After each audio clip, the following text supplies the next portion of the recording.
shepherds we shall be. For thee, my Lord, for thee. Power hath descended forth from thy hand, that our feet may swiftly carry out thy command.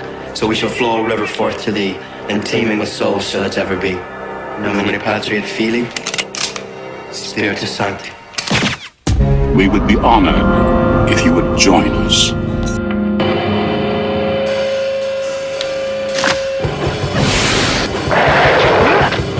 Dad?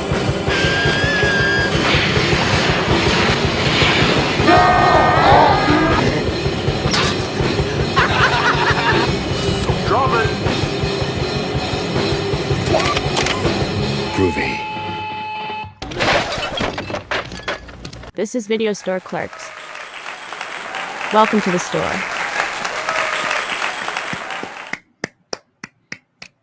Welcome to the store. Once again, this is the Video Store Clerks Podcast. We are your clerks for the evening. I'm Dave. Chadman. I'm Mike. Nasty.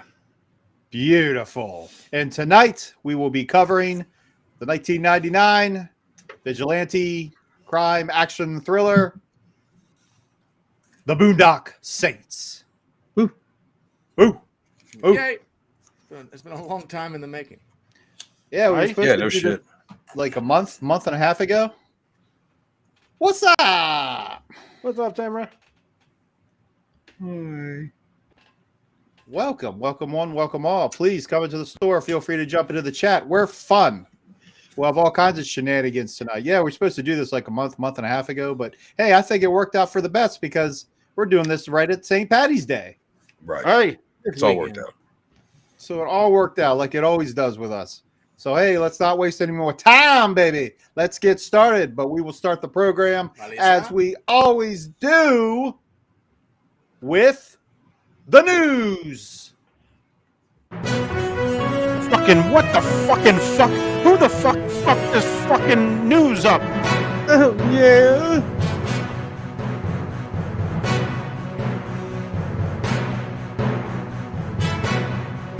And as for this job, well, not that I have a choice, but fuck it, I'll quit. All right, we apologize for that. Love it.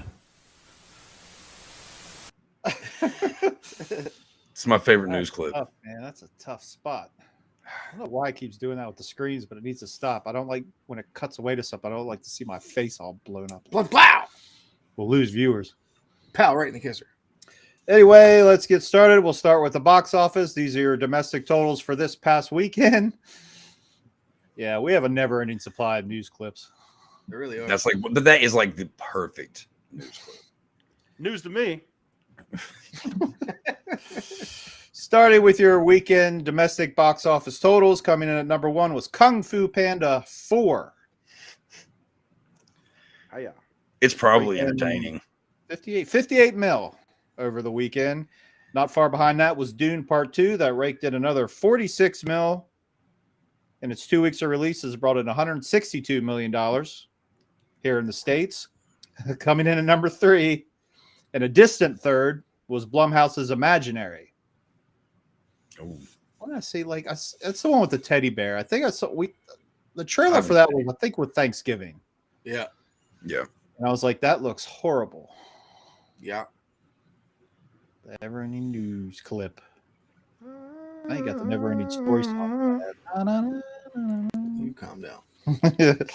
Great. That fucking horse. Oh, see, I can't watch that part. Number 4 was a film called Cabrini. Crab Rini? I'll take the crab rangoon. What's the special today? It's a Cabrini. Dropping to number 5 was the Bob Marley biopic. Bob Marley One Love dropped to 5th place. Still did all right. Still 4 weeks in, brought in $90 million. So it did pretty good. I was told it was pretty good. Still have not seen it. Me neither.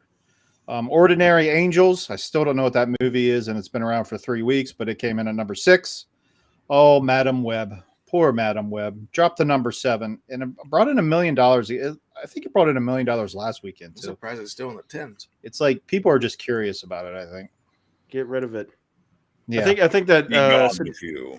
I think that they might have got a bump from Sydney Sweeney being on SNL. You know, people are curious. This new actress with big tits. All of a sudden, I was going to say, I can't imagine why. Like, oh, What? I'm so lost on this. And you said big tits, and I was all attention. He's awake. Hello? See? He's awake. See? Their Zoinks. marketing worked. What was it? Their marketing worked. A new actress. Well, I mean, New she's been actress. around, but she's like becoming more popular now. Sydney Sweeney played Madam Web. Oh, her. Okay. See. Okay. Yeah. Her. Lovely. And rounded out the top 10, the animated feature Migration is still hanging in there. Coming at number 8. It's 12 weeks in, and it came in at number 8. A foreign film called YOLO debuted at number 9. Yeah. And the Christian religious, I don't know what you call it, The Chosen, came in at number 10. $3 million 2 weeks in. It's an episodic fucking thing. It's like a mini series they show in theaters. Oh, Interesting. Sounds I'm terrible. just a dick. It's probably interesting. I'll never know. Well, some awards happened over the last week. The Oscars and the Razzies. We'll start with the Oscars. As predicted, Oppenheimer dominated the Oscars, winning Best Picture. Christopher Nolan won Best Director, and Cillian Murphy won Best Actor. But in more exciting news, in our lifetime, ladies and gentlemen, Godzilla -1 won an Oscar. A Godzilla movie won an Oscar for the first time ever, and we were That's all pretty cool. here to witness it. That's pretty cool. I mean, even though I'm not a really big fan at all, but like that's respect. That's pretty Good cool. ass movie. So, but if you think that couldn't get any better, during the ceremony, Arnold Schwarzenegger and Danny DeVito presented the award for Best Visual Effects, in which Godzilla won. What's up, Michelle? Hello, Michelle. How you doing, baby? Welcome. Hi. So to hear Arnold Schwarzenegger open the envelope and say Godzilla was great. But before that moment, when he read the envelope, Danny DeVito and Arnold Schwarzenegger stood there and gave Michael Keaton shit for killing them off in a Batman movie, even though technically Michael Keaton wasn't in the one Arnold was in, but Still, Batman was though. still, it was awesome. No, that was great. And then like when they were going on about it, like, you son of a bitch, and then look at there, they're like Michael Keaton's just straight faced. It's like he is immediately Like he got into character like that. Yeah, it was you kind of became a kid for like 2 seconds. You know what I mean? It was cool. I liked it. Good, You baby. want to get? Yeah, I wonder. You want to get nuts? Let's get nuts. Right. And after that, of course, the internet went fucking berserk with cries for Michael Keaton to return once again to the famous. Please. Yes. I enjoy the Oscars and love the John. Please stop posting pictures of John Cena naked on all timelines on all social media, because every time I open up an app, I see it. And I don't know disturbing. what that's all about. It was funny, but I'm glad I have not seen those. it was kind of funny. But Oh, goddamn. I saw a picture of a microphone stand, and that was it. You know, I couldn't see him. I don't even know about the John Cena thing at all. I've only seen clips of like the Batman thing or whatever. But when you first see the clip and you see Arnold Schwarzenegger and Danny DeVito there, the first thing I'm thinking is twins. Right? Mhm. Like I thought, but then they totally went with the way they did. And like, dude, it was perfect. Oh, it was so good. Such a good moment. That was a good moment. I don't know anything else that went on in these fucking award shows. I could give two shits. We watched Michael Keaton go into character as Bruce Wayne immediately, and that is all I care about. Don't know about anything else. So please enlighten my stupid ass. No, Hate when that happens. I know. Go ahead and put it in the chat. We'll put it up there for you. We'll put you out there. Yeah, put the address up in the chat. We will happily display it for you for the internet to see. Underground sticks together.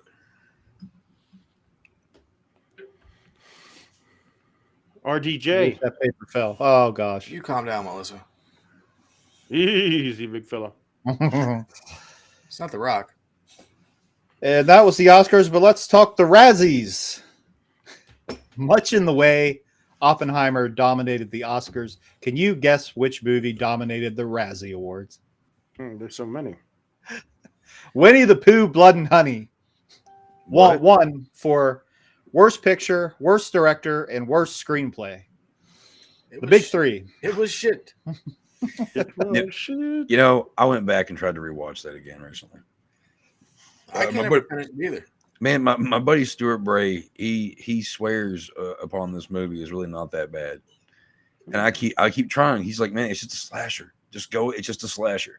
Yeah, I'm like, okay. And And then I go into it. I'm like, I don't know what it is. I just want to go to sleep every time. Yeah, like, I'm all about it. Like, but Jesus Christ. But like, that's funny. It's the appeal and not Jason. You know what I mean? Like, It was weird the way they went about it. Was doesn't weird. have the appeal. Like, I don't have a problem with the way, like, I didn't have a problem with the way they looked and shit like that. But it was just, there was something about it, like the whole movie, the script, everything. They went the wrong direction. But the fact that they got so many awards for being the worst, they should be proud of that. I mean, I'd be like, well, okay. it was definitely a quick cash grab, you know. Yeah. Mm-hmm. Being able to just, you know. But I mean, at least if you're in the category and you win something, you're in people's minds now, you know. No, it's just a gimmick because they know they can use these copyrights that have become public now, and just throw something together real quick to get a quick money grab, which I don't blame them for. But you can't go into this having any kind of expectation whatsoever. None. Yeah, I think it's a gimmick that'll die off pretty quick. Like, I just want to see the second one all because I want to see how shitty Tigger looks.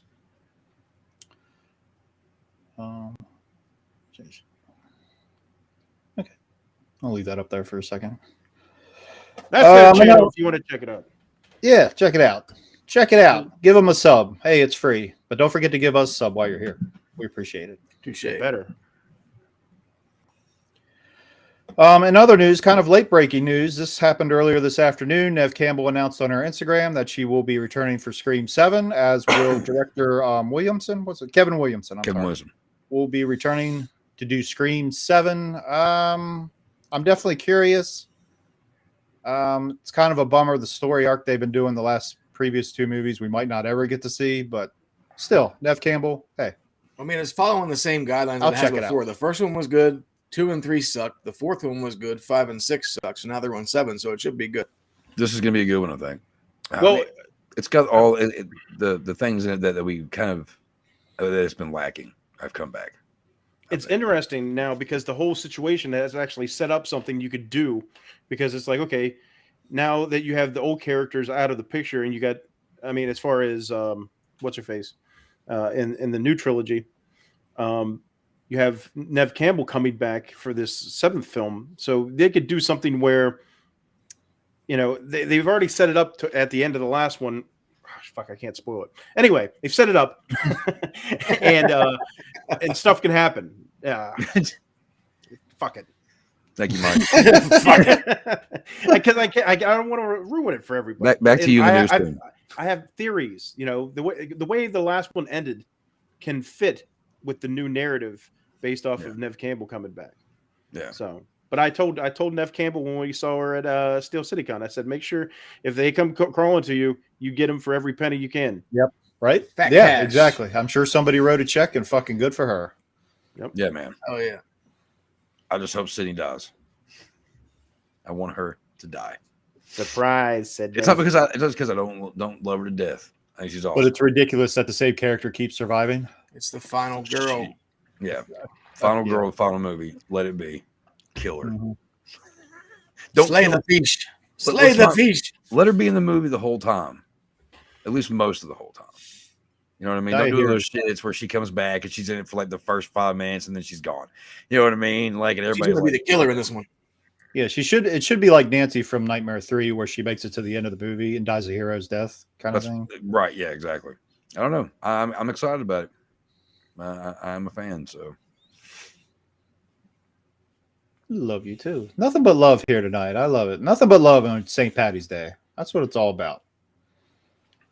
Oh, some interesting news you guys will like. Woody Harrelson and Juliette Lewis will be reuniting for the first time since Natural Born Killers for a new killer thriller movie that's in production now. It also will star Owen Wilson. Lips Like Sugar will be your title. Lips like. That's crazy. This is the first time they worked together since Natural Born Killer. So I wonder if they're going to be like a normal couple. I don't know. I hope That's so. pretty much all the That'd be details great. about the movie. We'll have to get the inside scoop, Mike. Why would you get the? Well, I mean, She's because gonna you be know a everybody. Time. Oh yeah, sweet. Hell yeah. We mentioned Blumhouse earlier. I'm sorry to report that after Exorcist Believer came out, it wasn't well received both critically and by audiences. And not long after that happened, the follow-up Exorcist Deceiver was taken off the schedule. So it was like, oh, okay. Well, nope. They will be, in fact, moving forward with Exorcist Deceiver. Not really surprising. I mean, they have to get their investment back because then they pay like $400 million for the fucking IP or something. Here's the thing. As many people who are hardcore fans and just thought it was a piece of shit movie, because it is. Let's not split hairs. It's a piece of shit. Okay. There's even more people that actually did like it who aren't like us, who don't usually just like we're horror guys. Like that's all I fucking watch half the fucking time. I hated the fucking movie. I have the original poster right here. That says it all. Why? Because I'm a horror guy. Now, the people that like movies and just like to see movies for the sake of movies, they loved it. Guarantee that. Because everybody I've talked to that doesn't really like horror movies really love that movie. And it's like, gotcha. Makes sense. I think it's a piece of shit. And that's all that matters. Blumhouse can kiss my ass. Ugh, God. It's okay. Just keep giving us things. Just keep giving me reasons to bitch. You know who likes it? We talked about this before. It's the same audience that likes Smile. Yeah, exactly. That goes into it with no kind of history or no kind of dedication to the horror genre, and they just want to be entertained. And I get it. Right. You can't fault them for it. You know what I mean? It's not for certain movies aren't for everybody, and I've just given movies aren't for so many chances. I'm over it. Yeah. Yeah, no. Like I almost wanted to watch that Night Swim movie.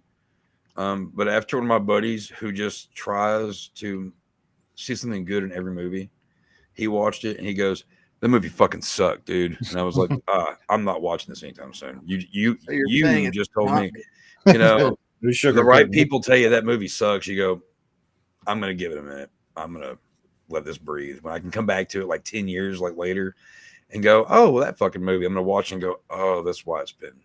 And then then I'll die. And then there it is. It's 10 years later. It's okay. 20. Let's go 20 years later. 30? So 30, 40 years later?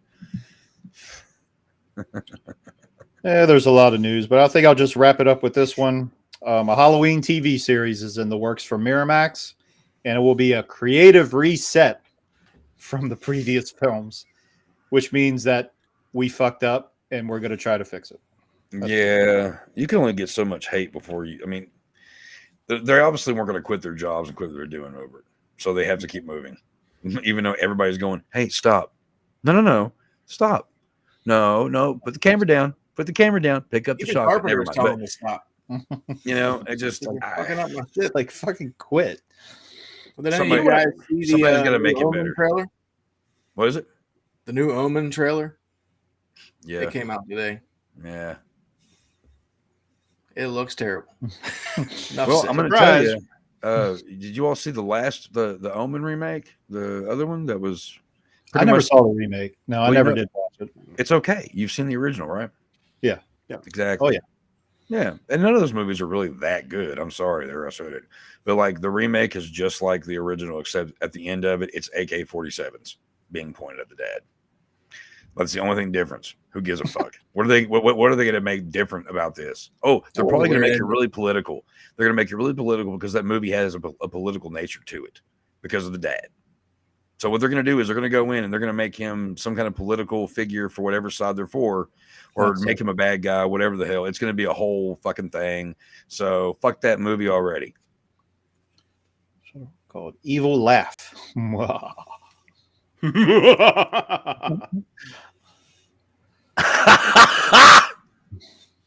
Oh, whoops. Wowza. But that's enough of the news. Let's go into our main course, which will be the Boondock Saints. There is a movie called The New Omen. Yeah, that's the one. I thought it was called The First Omen. I don't know. It's the dumb omen. Yeah, I just went to the fucking thing. They had a little promotional pop-up thing down at South by Southwest this week for it, and Fargo's a dope movie. Fargo is a Yeah. damn good movie. That's pretty cool. Yeah, William H. Macy is from our neighborhood. Damn good actor. Oh, dude. I'm a resident himself. oh, Bill Macy. The Veil, Yeah. I should. It's The First Omen. Yeah. It is the first. Okay. It was, it was terrifying. It was terrifying. They even used the line, "I did it all for you." Yeah. She's fucking hanging out on the roof. I'm like, give it a break, yo. More copy paste. Yeah, I'm over it. Shameless is great. Fuck off. Shameless is great. But yeah, no, actually, that scene in Omen is like, it's a classic scene in horror cinema. So I appreciate that scene because it is very terrifying. It's very triggering, I guess.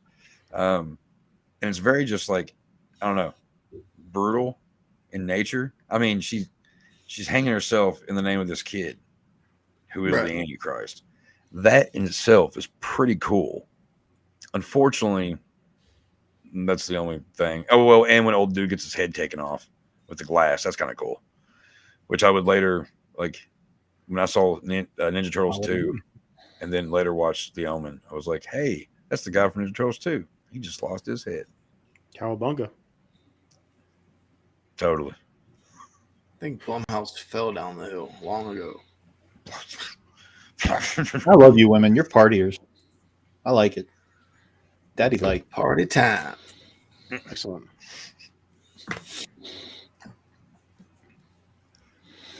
All right. That was last week.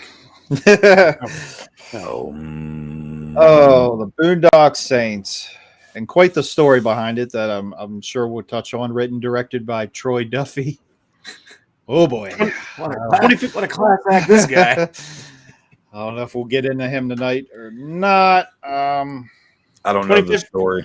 I don't know the story. 25th anniversary. Oh, shit. Is it 25th anniversary. Time flies, man. It's anniversary Time year. flies. It really is. It's crazy. Everything we're doing so far has been fucking anniversary movies that are celebrating this year, which technically is every movie almost every year, but fucking whatever. Did anyone ship up to Beantown? Shipping up to Boston. I did a couple months ago. A couple months ago. Yeah. Shit, it's been that long. We have some footage from Mike's trip. You guys want to see it? Well, we'll come back to it later. We'll come back to it. All right. We do have some footage, so stay tuned for that. Mike brought us some goodies. He's our on location guy. He always brings back something. He's the scout.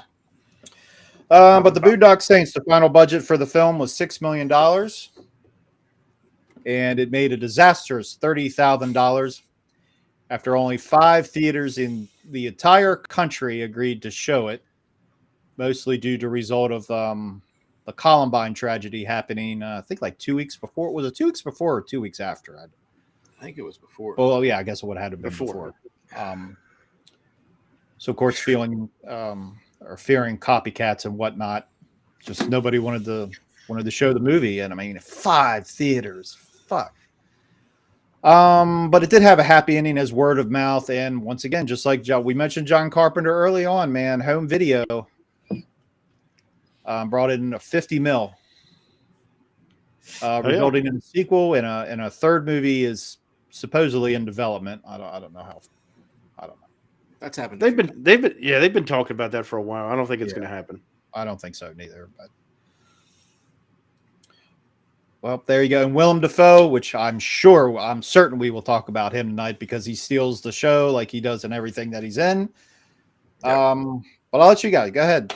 Boondock Saints, hit me. Boondock Saints. Man, it's one of those ones that is you don't really know what to expect. You know, I'm thinking back in like '99 or early 2000s, whenever I saw this, and it was like, two actors that I knew nothing about, Sean Patrick Flannery and Norman Reedus. I didn't know these guys from Adam, but they come out and they did a great job in this flick, and I think it really helped put them on the map.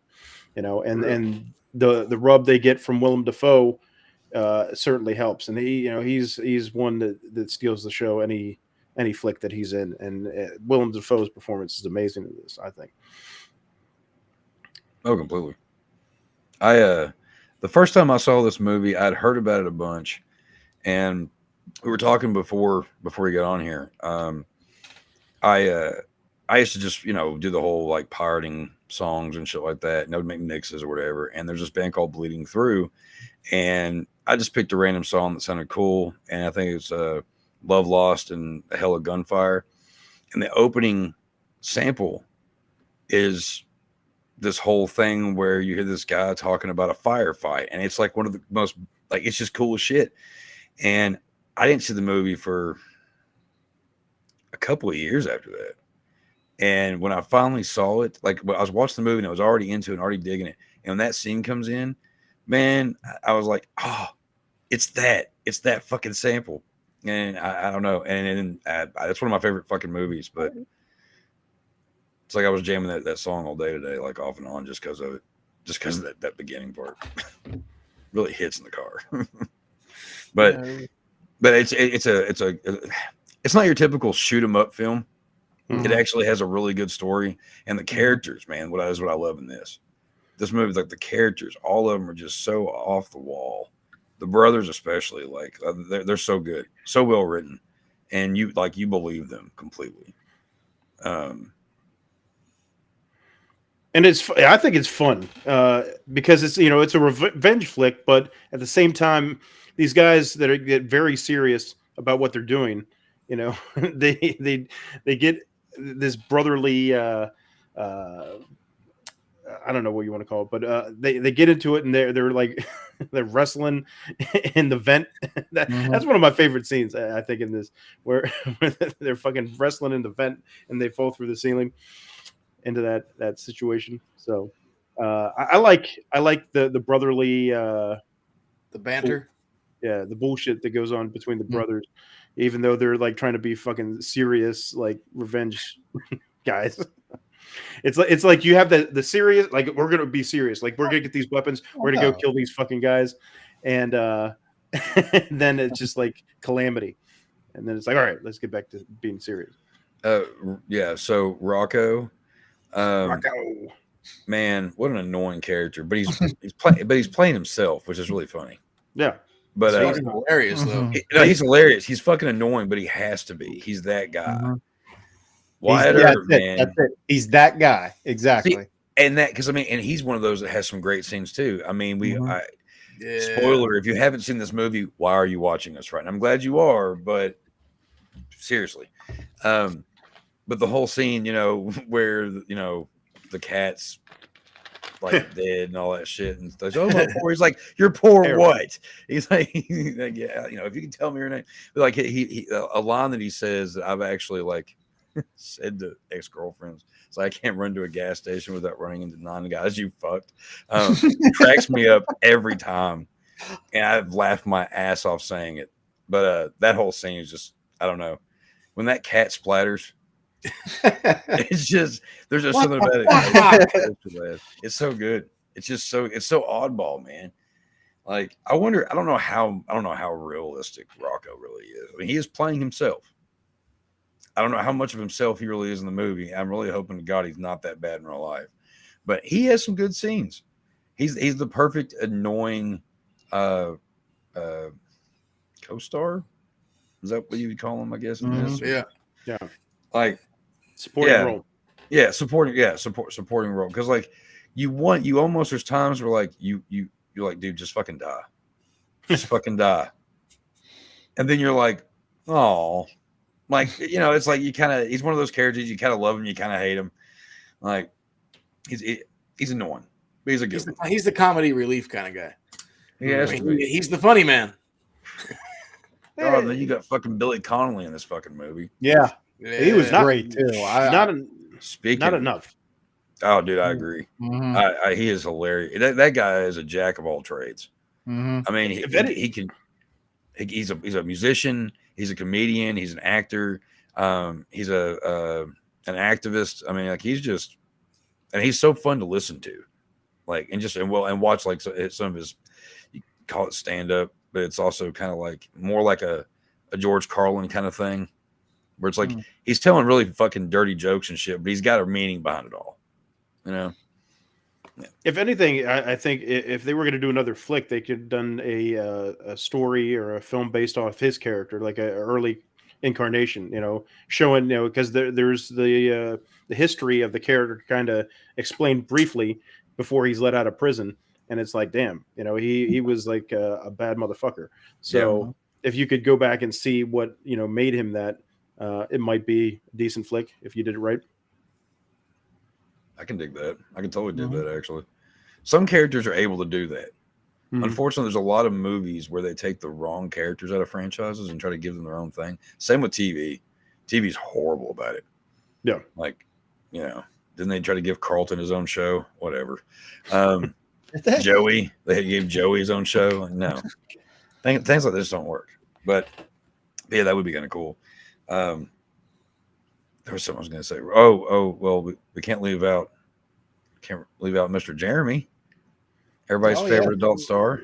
We actually can leave him out. Well, the thing is like, yes, I know he's a piece of shit, but we didn't know he was a piece of shit then, and it's kind of funny. His character in this is kind of a piece of shit, so it just kind of works. Like it's like, oh, you're just playing you. Yeah. He's the Iacovetti family. Like he's like their bitch boy, pretty much. Yeah. Yeah. He thinks he's the number 2, but he's really just a bitch. Come on, bitch, you're my new best friend. Right? Yeah, I didn't really care for him in this movie. This movie has a little bit. Oh, go on. I was just gonna say, this fun.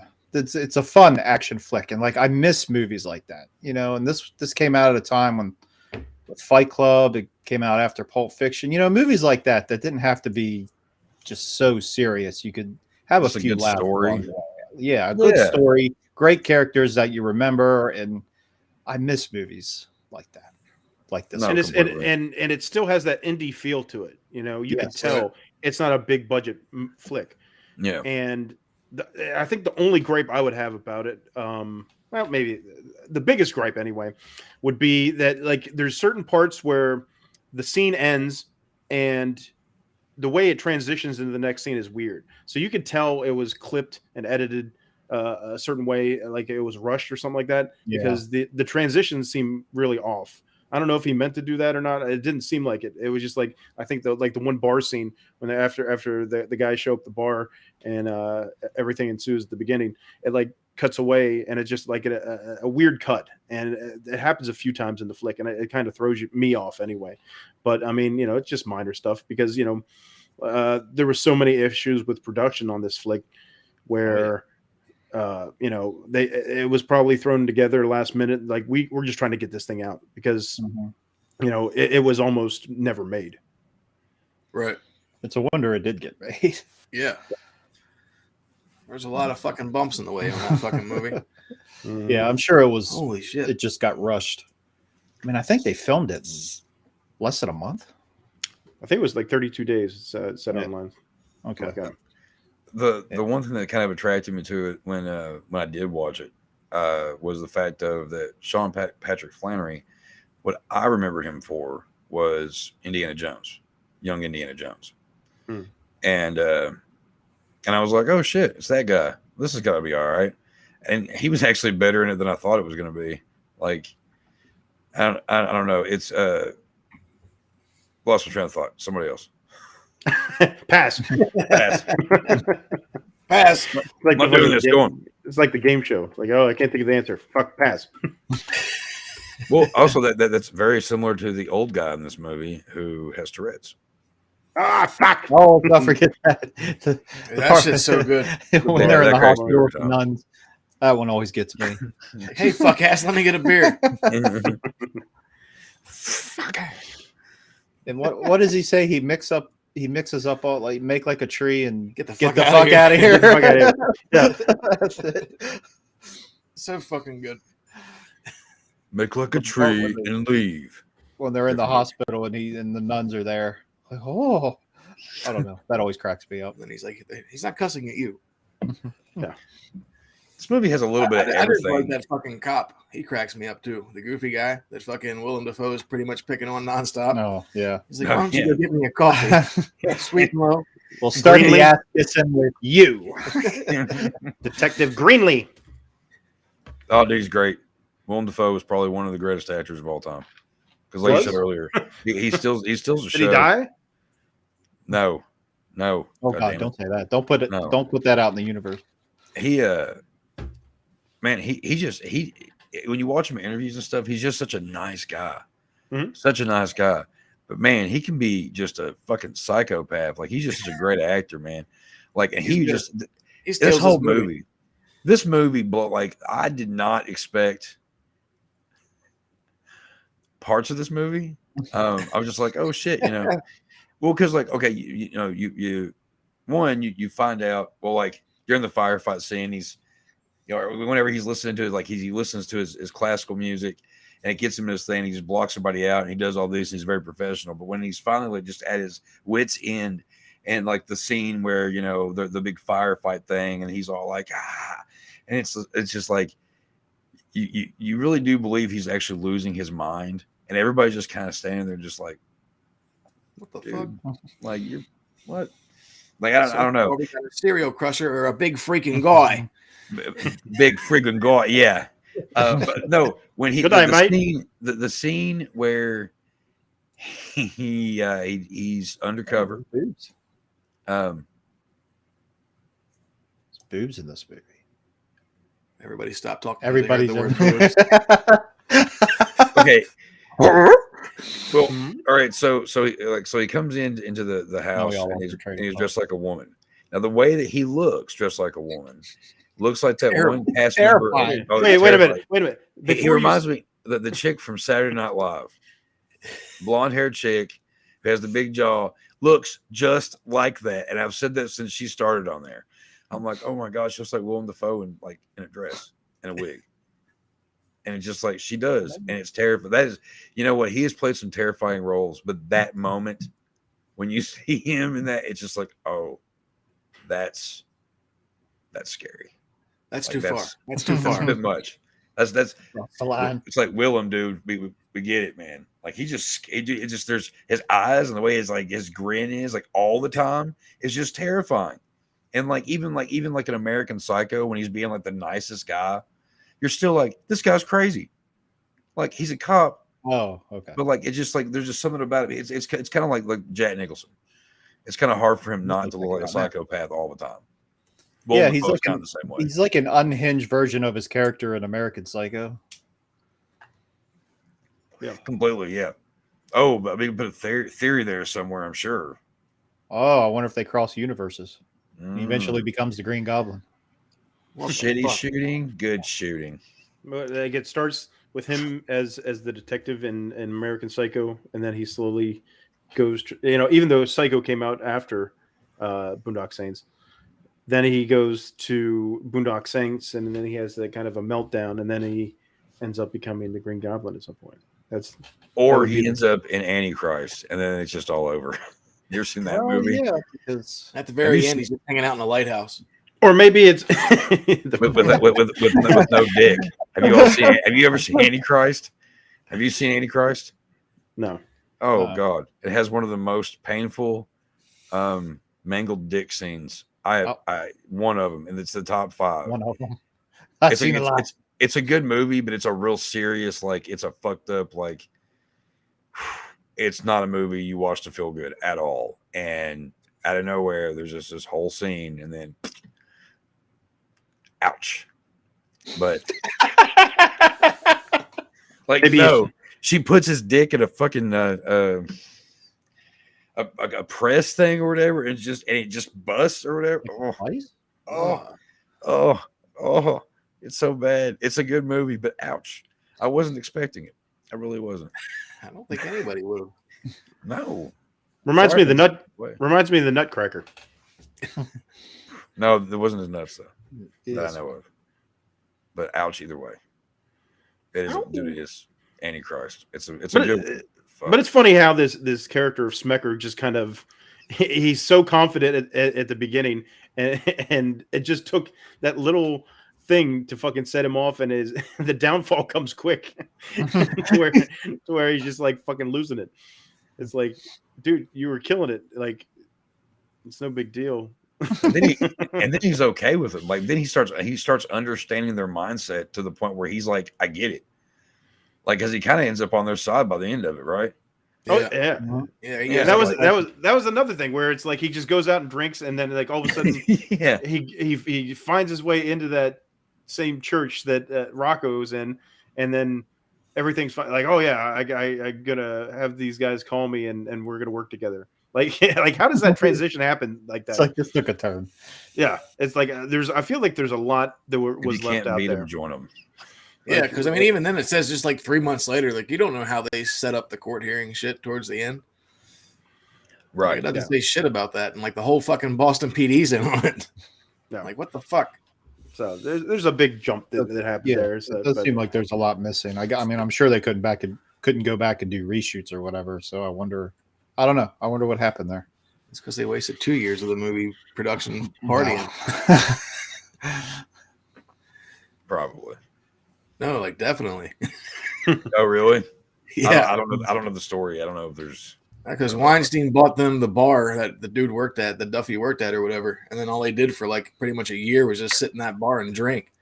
Yeah, because originally Miramax was the studio that backed this, and they were supposed to have a budget of like 15 mil, I think. Mm-hmm. And then Miramax ended up dropping them, and they were kind of in purgatory there for a little bit. And I don't even remember the name of the company that picked it up. Shoot, I can't remember the name of them, but they gave them like half that. Yeah, it was like 6 mil, so less than half. And then they shot very little. Yeah, they shot and cut this movie together quick. Because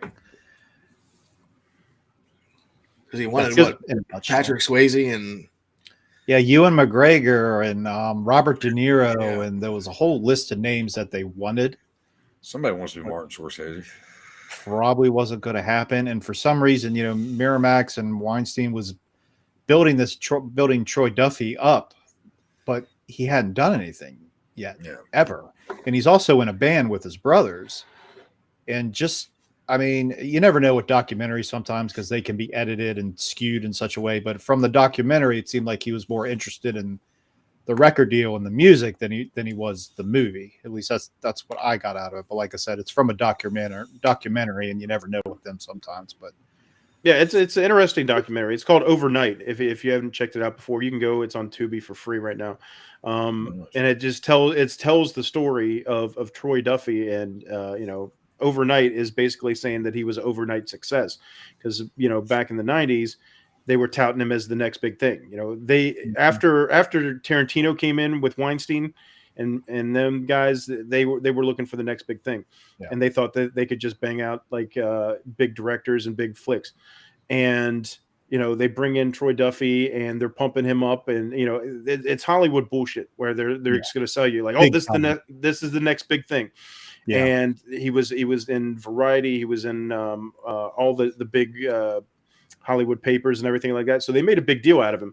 And I think it gave him too big of a head to where, he was kind of trying to call the shots and be a big shot. And that rubbed Weinstein and a lot of other people the wrong way. And they decided to blackball him. So it's during the production of Boondock Saints and getting the movie off the ground. So the documentary is more based on the director, Troy Duffy, but because Boondock Saints was going on at the same time, it shows that progression of how it was getting made. So there's a lot of behind the scenes stuff. There's some great footage that you never see anywhere else. So it's definitely worth a watch. Yeah, it's interesting. And they really built this guy up. I mean, it's like, I don't know, you kind of feel sorry for him, but you kind of don't at the same time because he's really abrasive, I guess would be the word. He gets a huge ass head. And, Miramax is sending celebrities out to that bar like Patrick Swayze, Jeff Goldblum, Matthew Modine. I mean, go on and on and on to basically hang out and party with this guy, make him think he's a big shot when he hasn't done anything. And you even like that, dropped him. And you see him, he's talking to Mark Wahlberg in there. Mark Wahlberg, yeah. And I remember watching that, and I was like, "Oh shit!" I was like, because Mark Wahlberg's a Boston guy, so it almost felt to me like, was this guy originally thinking of putting Mark and maybe Donnie Wahlberg as brothers, as the brothers in this film? You know, that would have been interesting. I think, you know, I love, you know, what these guys did, but in an alternate universe, could you imagine Mark and Donnie Wahlberg as the McManus brothers? I could see it. Good too. Yeah. So it's another one of those movies, and you know these guys are partying. They're going to Mexico. They're having all these barbecues, and they have a bar now, so they're drinking like crazy. And it's just like I said, it's a wonder this movie got made at all. Yeah, like apparently, like he had a meeting with Ewan McGregor, and then he showed up all like drunk and shit. So he was like, "Fuck this guy, I'm out." Like he just left the meeting. No, I think they got drunk one night and then they got into an argument about something. And I know like a lot of the shit that he had set up, like it all failed because they were drunk one night. Yeah, it's pretty much this didn't happen because they got drunk that night. Right. Because they got drunk that night. That's the way it's presented. But the movie turned out fucking great. Yeah. Yeah. I mean, I don't know about the second one. Like it's okay, but I've only watched it once. So the second one. I don't know. There was something about it. Just it didn't have the same feeling as the first one, because the first one goes in the category of a movie. It's a fun movie. You can pretty much put it on any time and enjoy it. You know. Yeah. But, all right. What?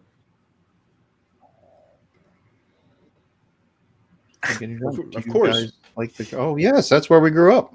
Of course. Yes. I like 80-year-old whores. What? Wait. What? Talk about what? What was the question? I don't know now. Yes, please. Well, Nasty, I didn't forget about you because when we were originally going to do the Boondock Saints a month ago, whenever it was, Nasty requested a clip, and I have uploaded said clip. Uh-oh. So it's all right. If we get hit for this.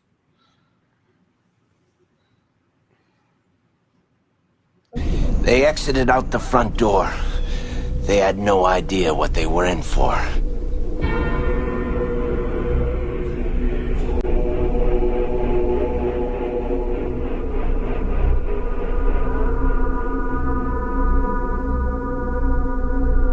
Now they're staring at 6 men with guns drawn. It was a fucking ambush. This was a fucking bomb dropping on Beaver Cleaverville. For a few seconds, this place was Armageddon. There was a firefight!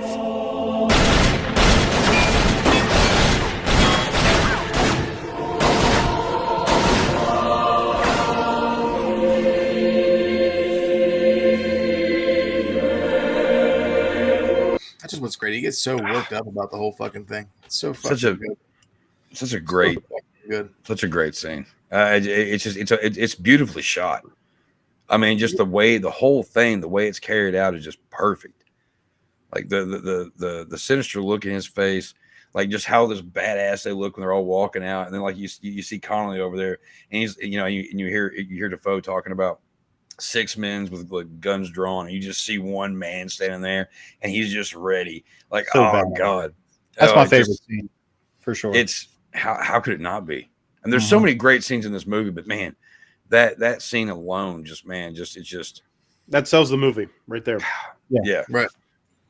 Like I like all the post scenes though, because he breaks down every crime scene. Like the first one with the toilet, and then the fucking guys, like the guys in the alley, and then whenever they're at the other mob boss house, and he's like, "This is like a fucking bad TV." He's like, fall down through the ceiling.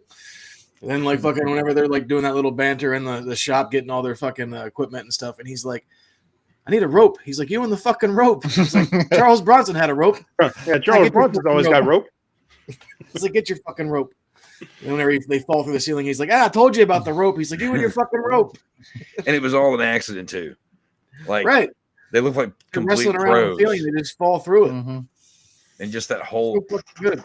Oh, it's beautiful, man. Every scene like that. It's just, I don't know, like talking about the going back, also like the, where it shows it playing out and all that, and how it actually happened, like when it chops it up.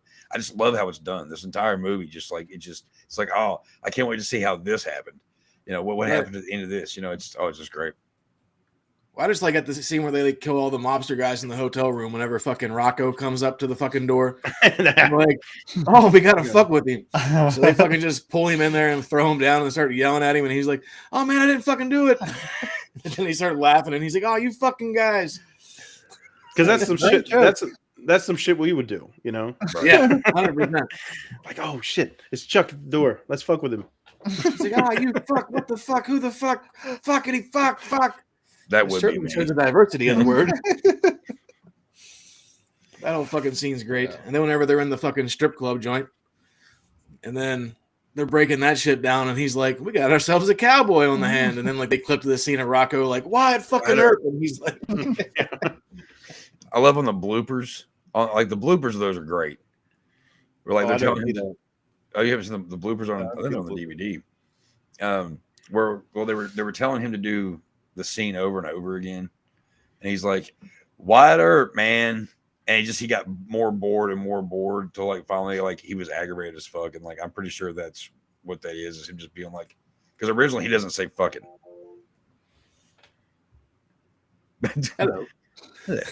Hello, Moto. But no, if you get a chance to watch those bloopers, they're hilarious.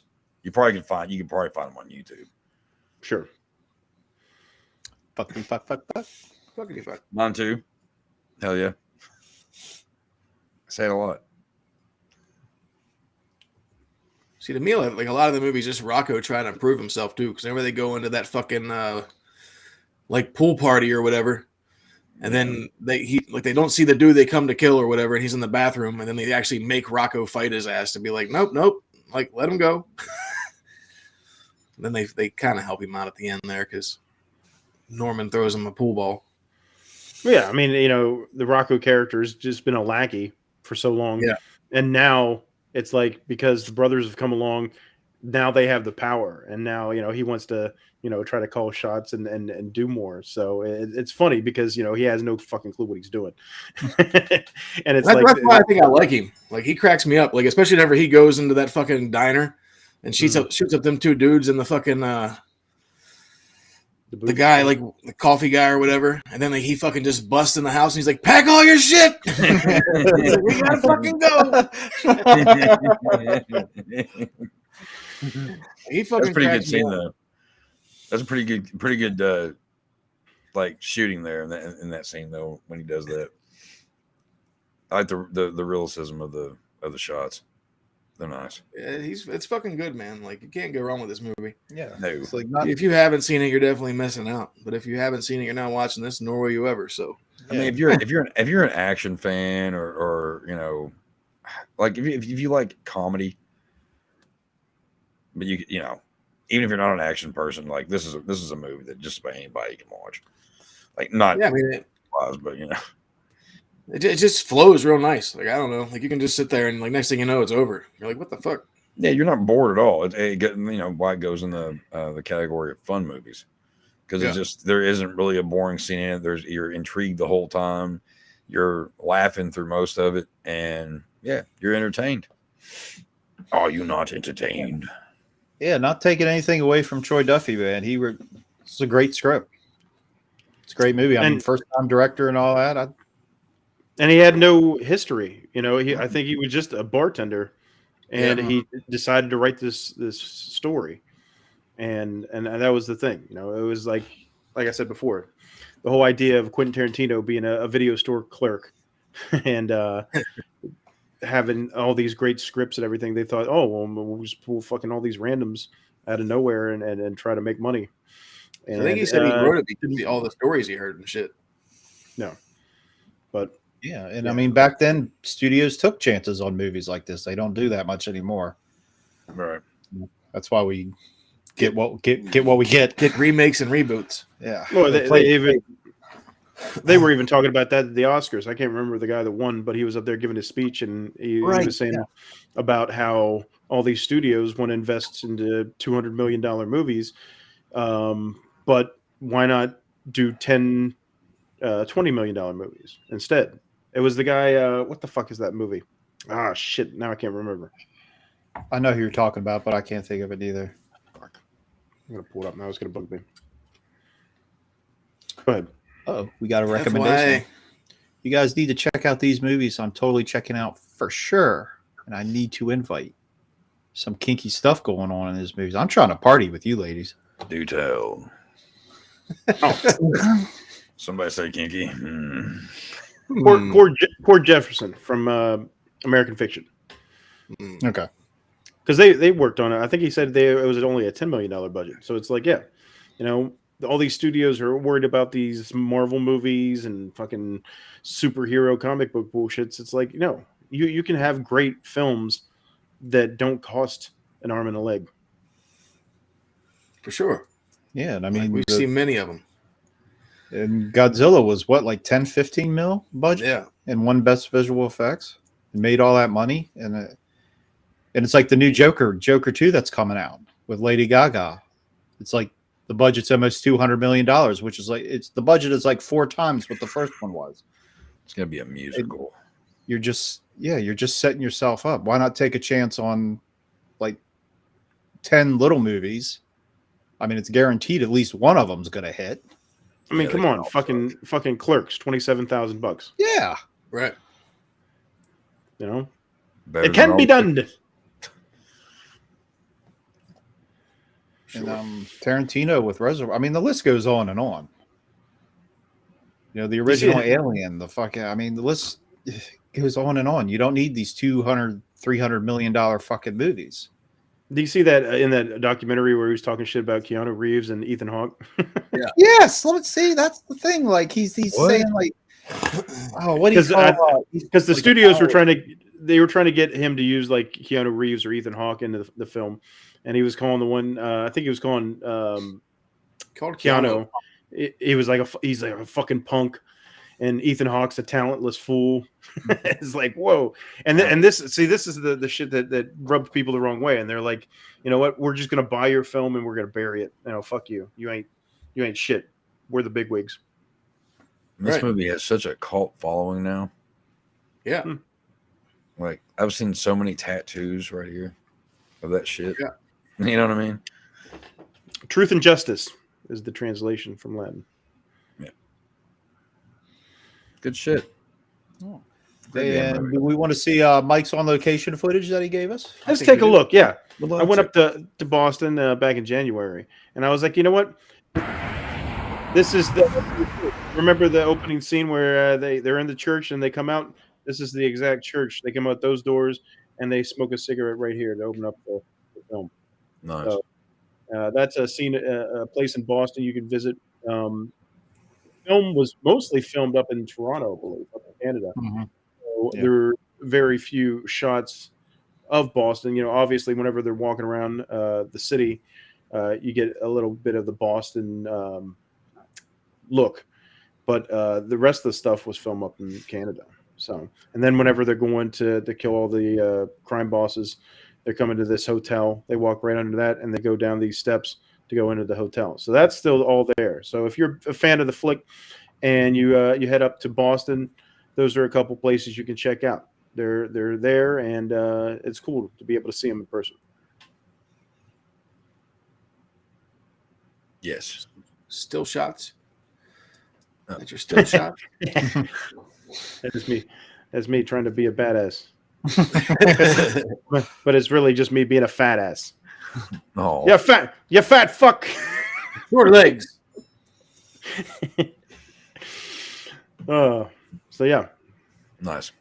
Fun stuff. I love going to these filming locations and being able to see them in person.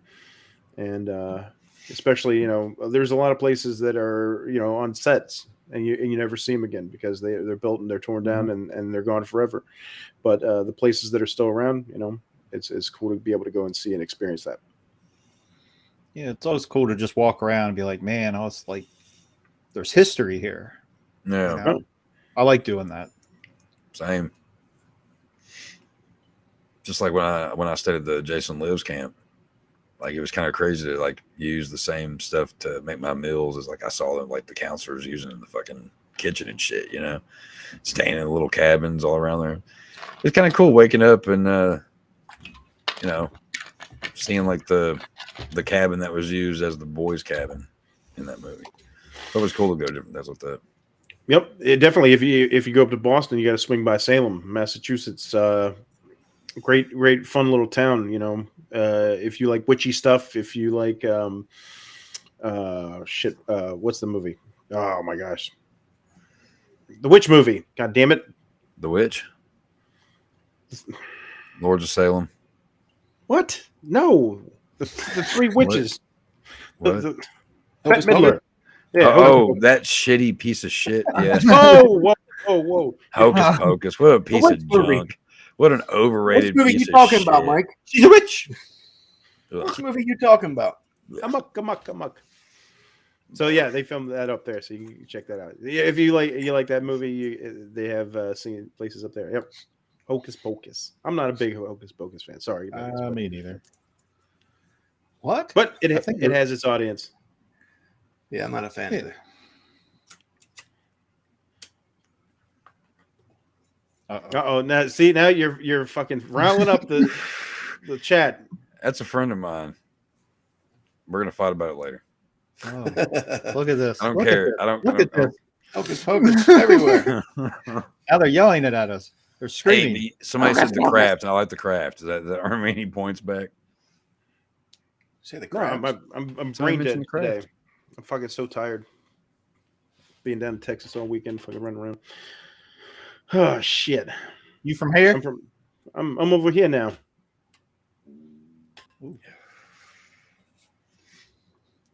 All right. So final thoughts on Boondock Saints before we go to our clip of the week. Amazing film. If you haven't seen it, again, why?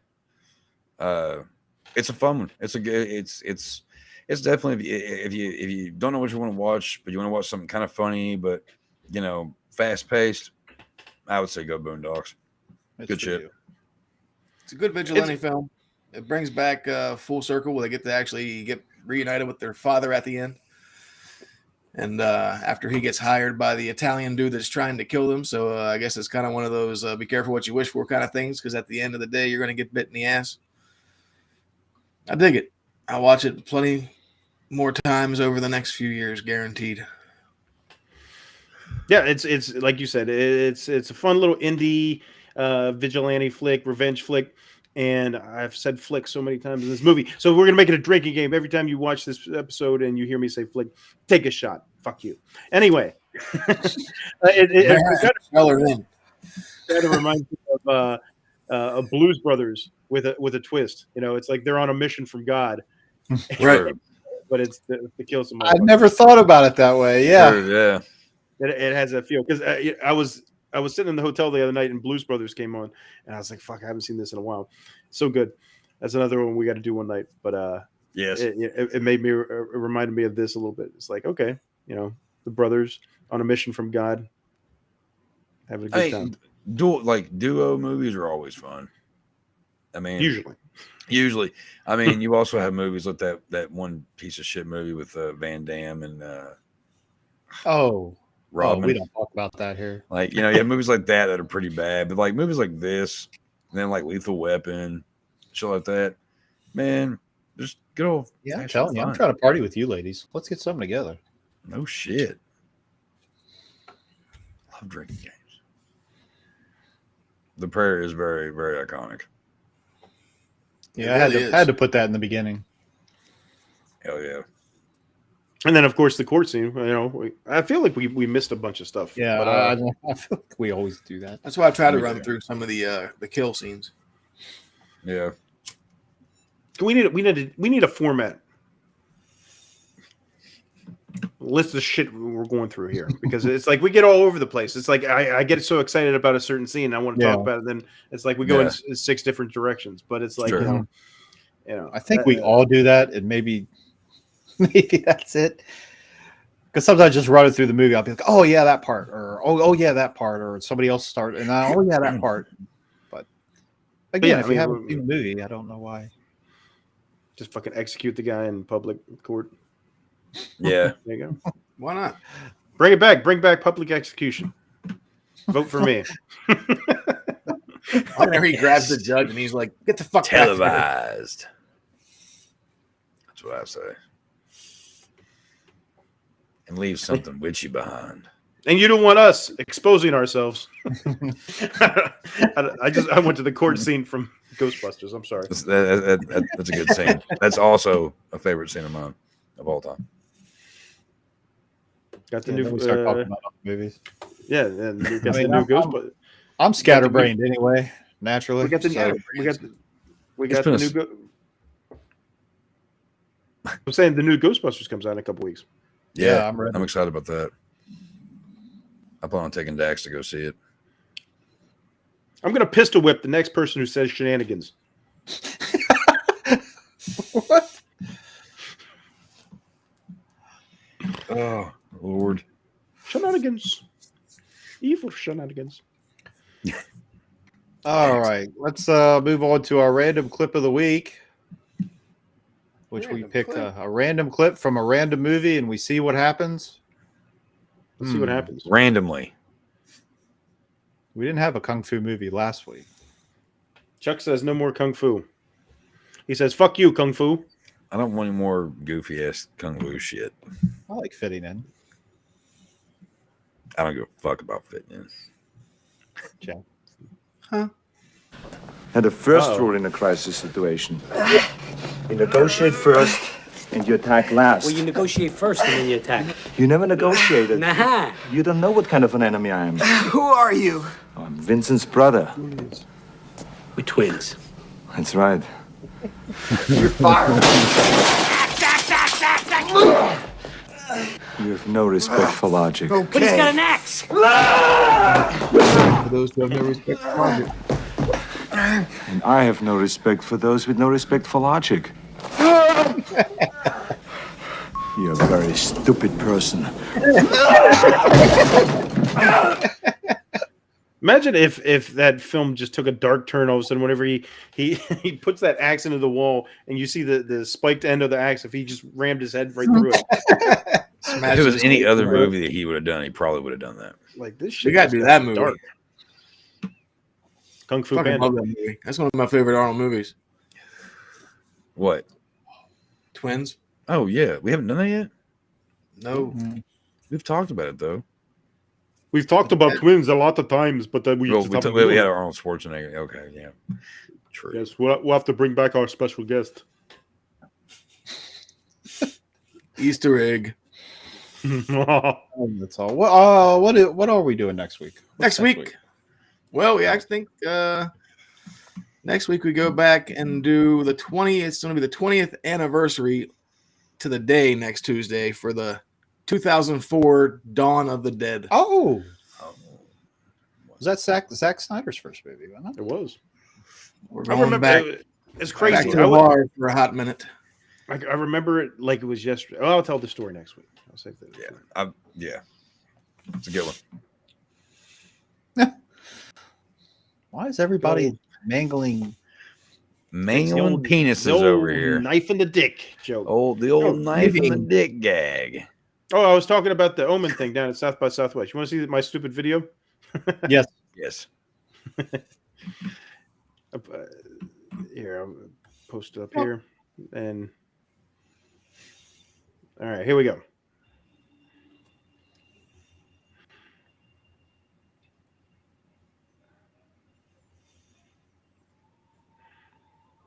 So that's the booth they had, and you go in, and there's a guy that talks to you in there, like the confessional, and then all of a sudden it gets weird.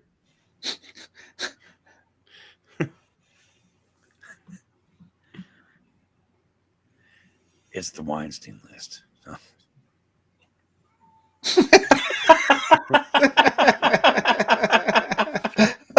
Fucking terrifying. So is that just one of those gags that they have, just like? Yeah, like you're sitting in there, and the guy opens up, and he's talking about the religion and all this stuff, and then he hands you this little folder, and it has something about fucking some weird kid. And then all of a sudden the lights flicker and a hand pops out. You couldn't see it because it's like in front of you, but there's a hand that pops out with it's holding a rosary. So no, say this movie's gonna suck. Bah! You get to Pretty keep the much. rosary? No. Well, you did. Oh, again, show it again. Oh, jeez. Everybody likes seeing me act like an idiot. I do it every week here.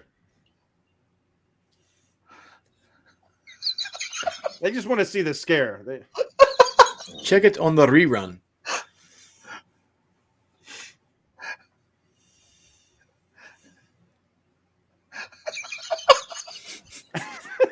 It's my great acting job. Like, oh, this is so bizarre. What is this? What the fuck is this, man? What are you giving me? Some kind of file on a kid? What the fuck? Oh shit! He's the next Morgan Freeman. It's great. Good stuff. Scary shit, man. Dum-dum-dum.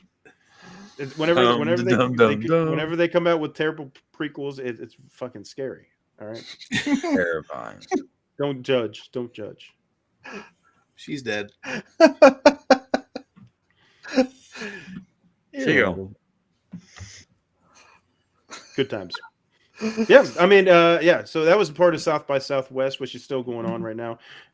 They had a good bit of new flicks, new movies this year.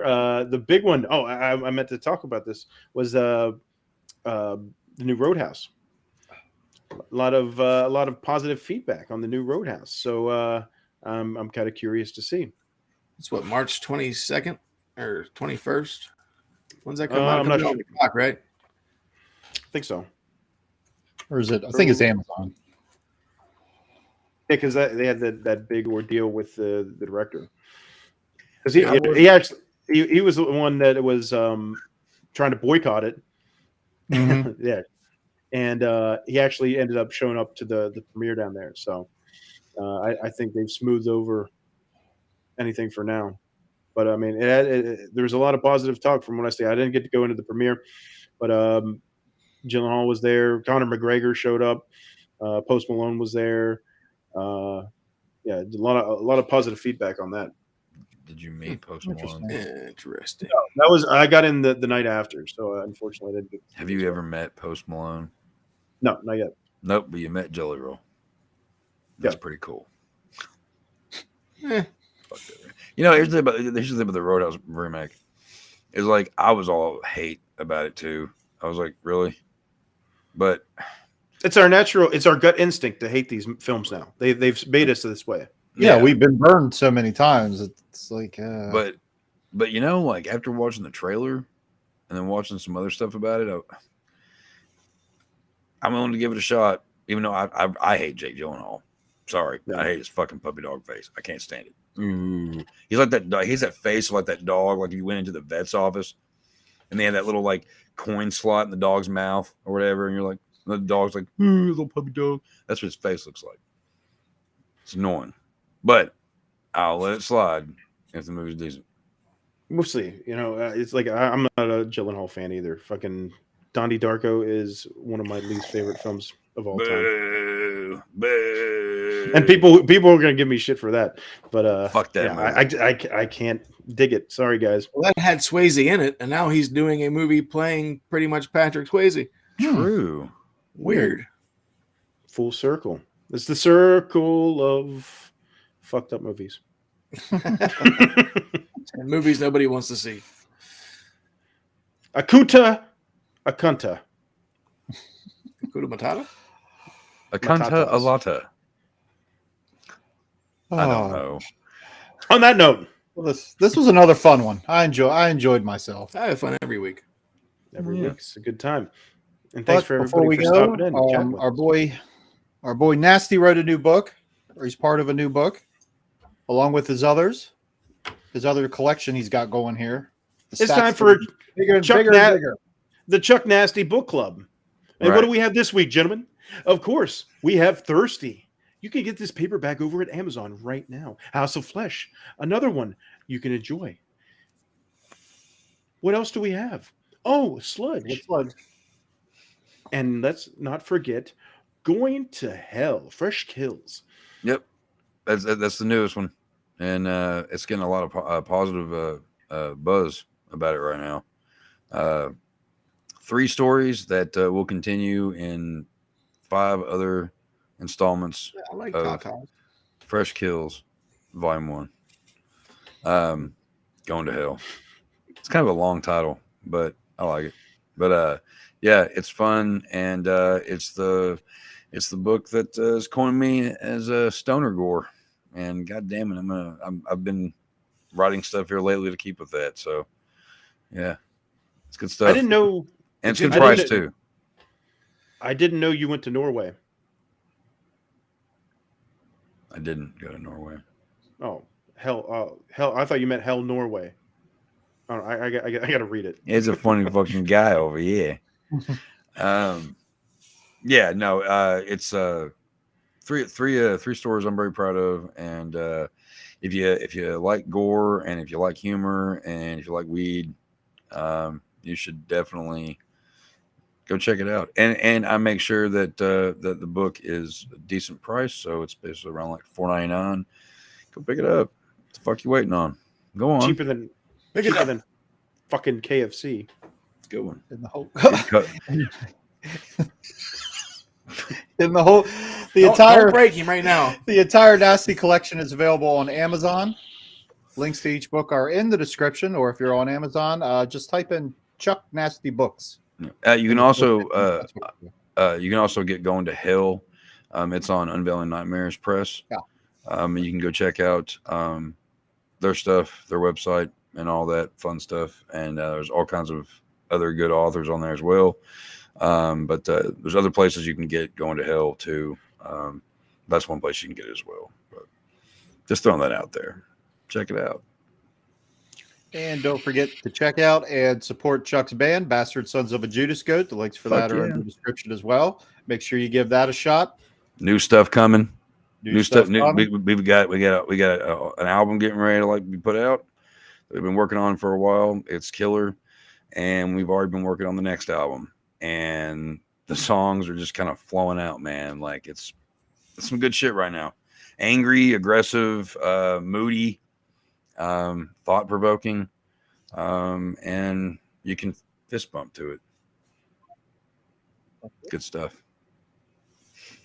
And while you're at it, check out Mike's site, Leisure Trading Company. The link for that is in the description as well. He has all kinds of goodies, and his YouTube channel has all kinds of good stuff, like you just saw with his little trip to confession, all that and more.